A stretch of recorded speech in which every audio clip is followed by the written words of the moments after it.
Very good morning, students. Yes, we have started with our science portion, that is the biology, second chapter, control and coordination. So under control and coordination, what is control and coordination?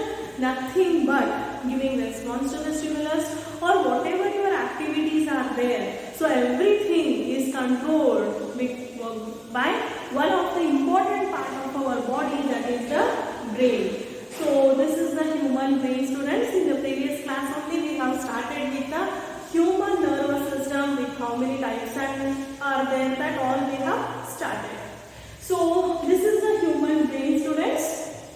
As we have started this part also with the three main parts, that is the forebrain, midbrain and the hindbrain.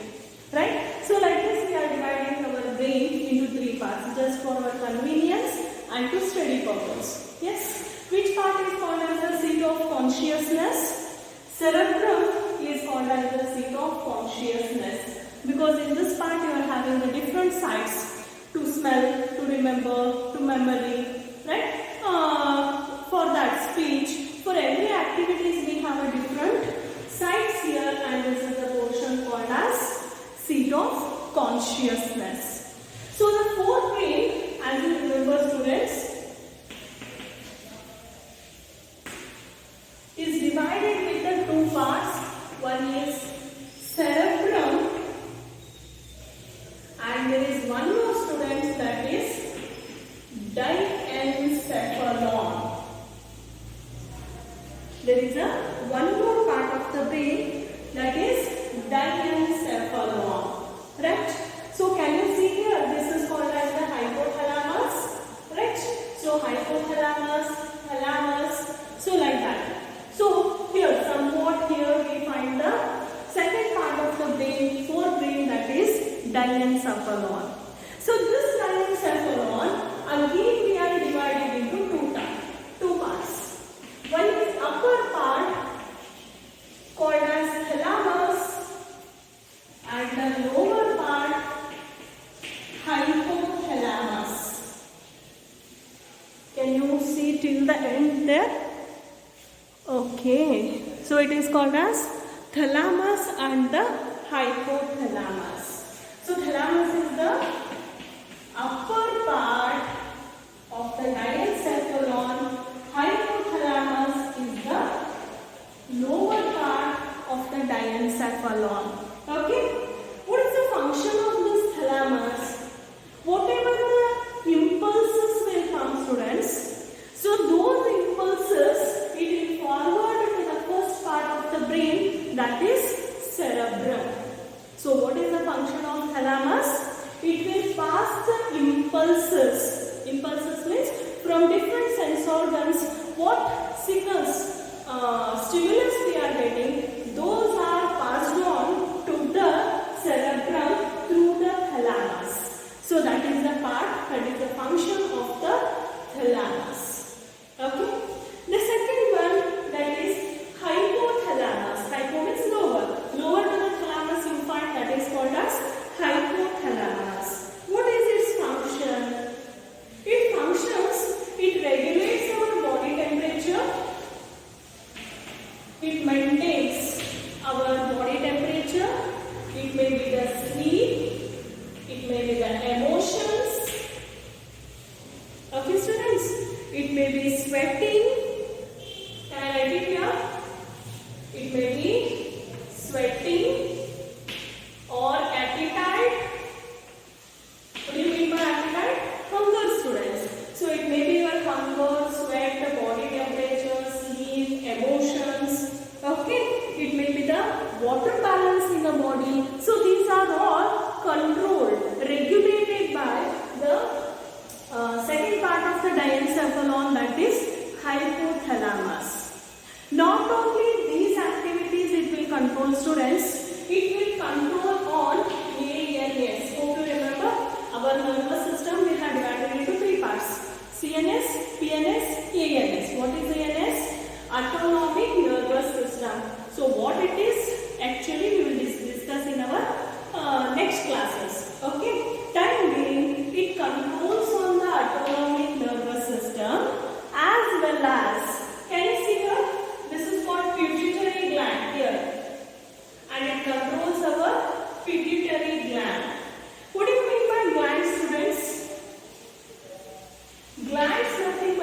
special types of the cells. Okay, they will secrete some chemicals. We'll call them as the hormones. So hormones plays a very important role in our body functioning. So what are all the glands present in our body? What hormones they will secrete? We will study in this chapter only, but in the next classes. Time being, what I want to say. So in our brain we have a very small. How small it is means, I think you might have seen the pea. Okay, pea. So pea size, how much it is? No, that much is the size of the pituitary gland. Okay, so pituitary gland actually is one of the very important gland of our body. It will control other all glands, other all functioning of our body. Okay, so that pituitary gland is controlled by hypothalamus. Who will control that gland? The diencephalon part, especially the lower part of the diencephalon, that is, can you see here, this part is the hypothalamus. So hypothalamus is going to control the pituitary gland. Okay, so like this we find the first part of the brain, that is forebrain. Yes. Next heading, midbrain. Second part of the brain, students, that is midbrain. See here, I have written here midbrain. So this portion, the middle portion of the brain, so this is called as the midbrain. Where it is present? This is the first part of the brain called forebrain. So this is the last part of the brain called as hindbrain. So in between forebrain and hindbrain, you find a structure, find a brain that we have divided as a midbrain, middle portion. What is this function? It is just like a junction, students. Junction which connects your forebrain with the hindbrain. And function also is same. Whatever the impulses will come from the hindbrain, so that it will pass it on to the first part and important part of the brain, which one? Cerebrum. Right? So these are all the functions of the midbrain. So it is a very small region, very small portion it is. It acts as a junction between forebrain and hindbrain. And in the midbrain you find the nerve fibers. As they have to pass the impulses, they have to pass the responses. So nerve impulses are present. So it is going to connect your forebrain, nothing but cerebrum, with the cerebellum. Right? Along with this, there is one more function of the midbrain, students. That is, it controls reflex movement. It controls reflex movement of our body. Reflex movement. What is this new word, reflex movement? Yes, see, somebody is calling you. Suddenly I will turn my head. Okay, suddenly, within a fraction of seconds, I am going to give the response. Right? So I am going to turn the head, nothing but neck. Okay, it will be the movement of your body muscles. Right? What is reflex movement? Sudden response to the stimulus. Not thinking and telling. Sudden response you have to give, that is called as the reflex movement. So this sudden response, nothing but reflex movement of head, neck, okay, head, neck and eye muscles.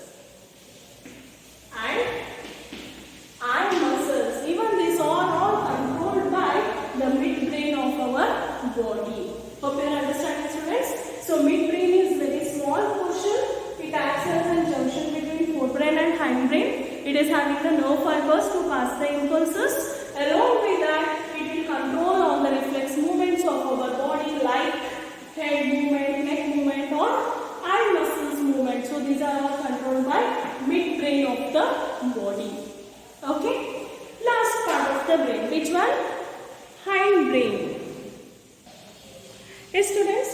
The last part of the brain, that is the hindbrain. Hindbrain is divided into three parts. The first part is, see this one. This part is called as the pons. This is called as cerebellum, and this is called medulla. You can call it as medulla or medulla oblongata. Okay, so these are the three parts of the last part of the brain. The first one is pons. One function you remember, students, it helps to pass on the messages to the first part of the brain. So conducting the impulses, that is one common function. Along with that, it controls your mastication. It controls your mastication, means chewing of the food, that it will control. It controls your facial expressions. It controls facial expressions. Okay? It controls our respiration. So these are all controlled by the pons. Okay? Pons, it acts as one of the conducting pathway. Along with that, it controls our mastication, facial expression, respiration. Okay? And from the pons, 4 pairs of cranial nerves arises. Actually, there are 12 pairs of cranial nerves. Cranial means the nerves which arises from the brain. So in that, 4 pairs of nerves arises from the pons. Okay. Next, cerebellum. So behind and below the cerebrum, you find very small part of the brain, but very important part of the brain, that is cerebellum. Be careful with the spelling of cerebrum and the cerebellum. Okay. What is the function of cerebellum? Very important function, students. It maintains our body balance. It maintains our body balance. So that is the main function. You can call it as equilibrium of the posture of the body. Equilibrium means standing straight, stable. Okay, I want to stand, but my body is moving like this. No, right? So it maintains your body balance. Nothing but equilibrium of the body. So that is controlled by cerebellum. Along with this, it controls many voluntary actions of our body. Hope you remember in the first class only we discussed what is the meaning of voluntary and involuntary. Voluntary means which are all under your control. I want to write, I am writing. I want to talk, I am talking. I wish. Right? Willingly what you are doing, those are all voluntary. And few activities will come. Those are called involuntary. Involuntary means which are all not under your control. Heartbeat, can you say stop for 5 minutes? No. Can you say digestion for stop? No. So there are few activities of the body which are not under our control. So those are called involuntary activities. Okay. Coming back to the cerebellum, it controls the voluntary actions of our body. Which are all those voluntary actions? Like walking, swimming, cycling, right? So these are all controlled by cerebellum, very important part of the brain.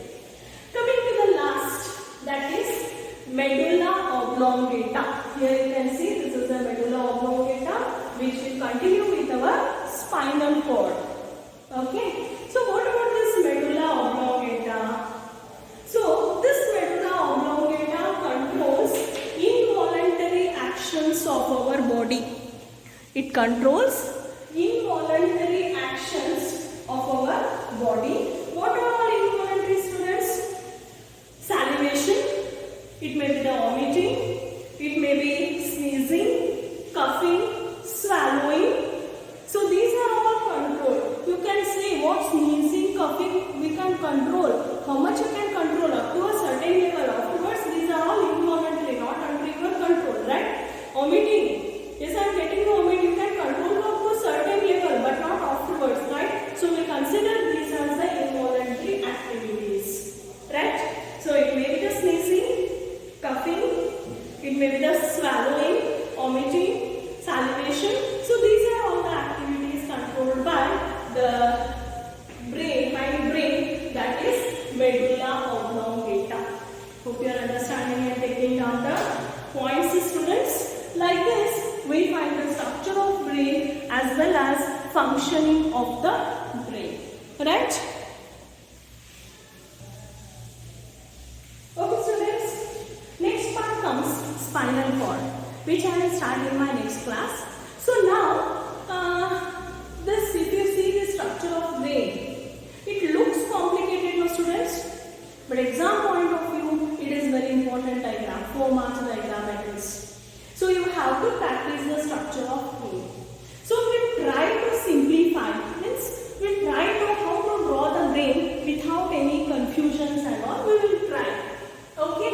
So first you have to make it like this, students. Hope you are following. Next.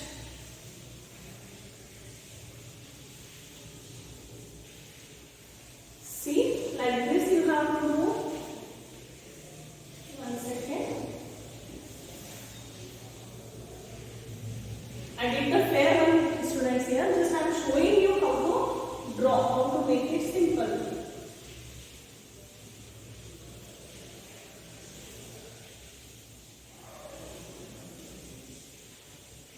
Okay, do it like this.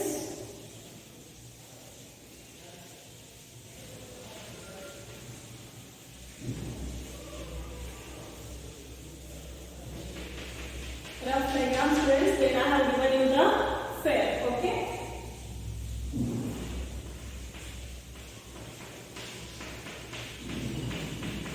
Right. Next.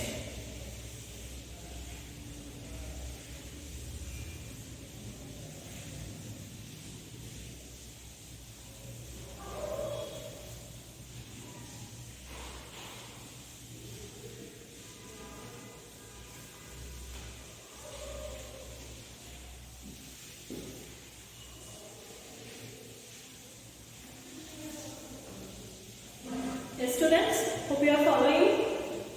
Okay, here we have to start some foldings. This is the pituitary. I made it quite big. Okay.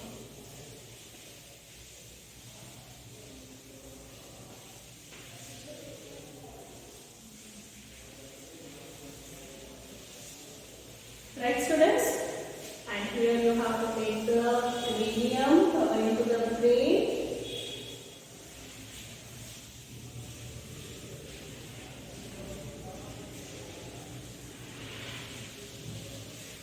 One more covering.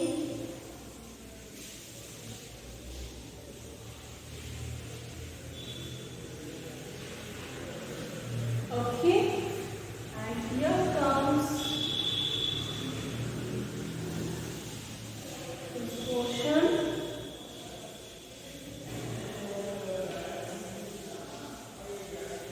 Okay, make it here double. Fine, hope you are following, students. Here,